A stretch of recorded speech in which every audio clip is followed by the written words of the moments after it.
All right, these are the answers for the assignment of creating our first Docker file.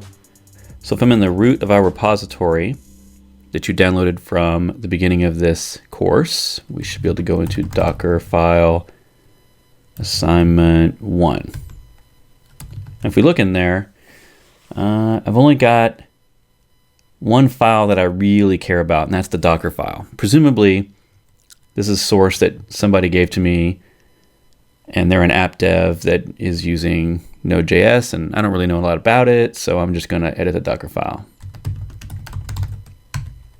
Okay, so if I follow the instructions from the developer, I know the first thing I need to do is I need to go get my from image, and I know I need to use the node official.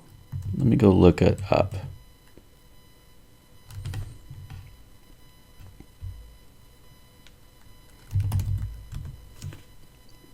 All right, there's the node official. I need version 6 running on Alpine. So there's 6 Alpine. All right, so 6-Alpine. Okay, and the next thing, I need to expose port 3000. So I'm exposing 3000 here because that's what the app is designed to run on, but when I run it later with Docker run, I need to remember that I'm going to have to use the -P with port 80 going to port 3000. All right, this one needs to use a package manager to install this app, Teeny. So I'll use a run command for that. And then I'm going to make a directory. All right, I'll just make them separate run commands. So run apk add, and then run make dir. Okay, and then I need to copy in a single file, it looks like. So I might as well change the working directory to that directory we just created. So work dir user source app, that'll save me time later. And then I can do a copy, package JSON. All right, then I need to run an install command. It looks like, so it'll be a run. This one says run another command to clean up.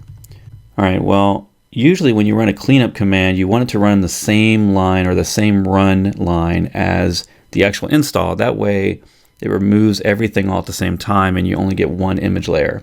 This is best for image space, so I'm going to add it here. And what the double and sign, or the ampersand as it's called, does here is it actually is a conditional. It says to the command line on Linux that says, hey, if you've done the first one and it's successful, then do the second command. You might also see people sometimes putting in a semicolon, and that's fine too. The difference is a semicolon doesn't have a dependency on whether or not the first command was successful. It just runs the second one regardless. So I like the double ampersand. All right, copy in some more files, it looks like. If I'm going to copy in everything, I'll just do ... That's an easy way to do it. Make sure there's a space in the middle. That's basically saying copy everything from my current directory on the host to the current working directory in the image. Okay, so I'm down to the last one. And this one looks a little tricky. I've got 4 different parts of the command I need to run there. So with this format, I need to run teeny, then a comma. So this is in a JSON format, this particular command stanza, -- comma, node, bin, dub. And if I was curious about that, I could always go over to my browser and do docker run or docker build cmd.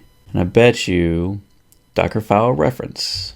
Here on this page, I could go to the cmd, and it talks about the exec form. And if you read here, you'll actually notice that there's something called a shell form, and then there's also something they're mentioning about an entry point. So we're going to talk about that later in the course in a more advanced Docker file section. But for now, this is good. Let's try to build it. Docker build. I don't really care what I call it right now because I'm just trying to test the build, and usually my builds don't work the first time. So I'm just going to call it test node. I'm going to build this directory.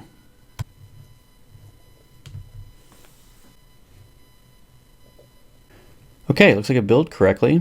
So let's see if we can run it. I'm going to do a --rm because I really don't care to keep it after I've tested it. So I'm just going to do that. I'm not going to need to name it. Oh yeah, and I need to put in a port to open the port.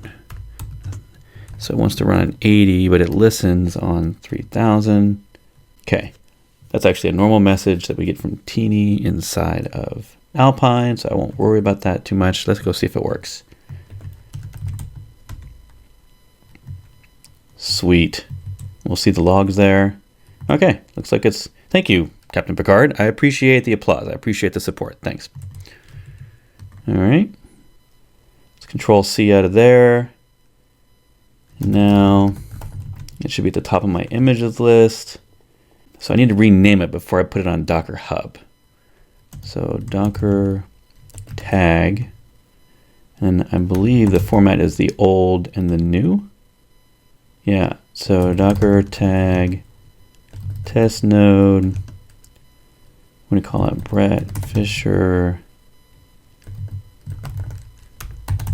testing node, and I'll just leave it at latest. So Docker push, and this, and all we need to worry about is the name. So Docker push Brett Fisher testing node. All right, let's go over to Docker and look.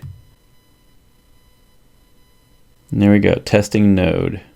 Okay, so let me just clear the screen and Docker image ls, and yeah, it's there.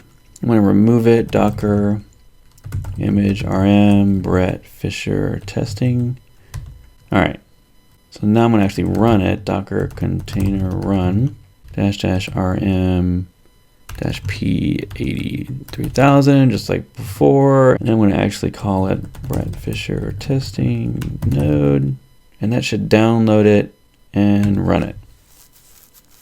All right, and if I go back over to my browser, localhost, there it is. I can hit refresh just to make sure. Yes, cool.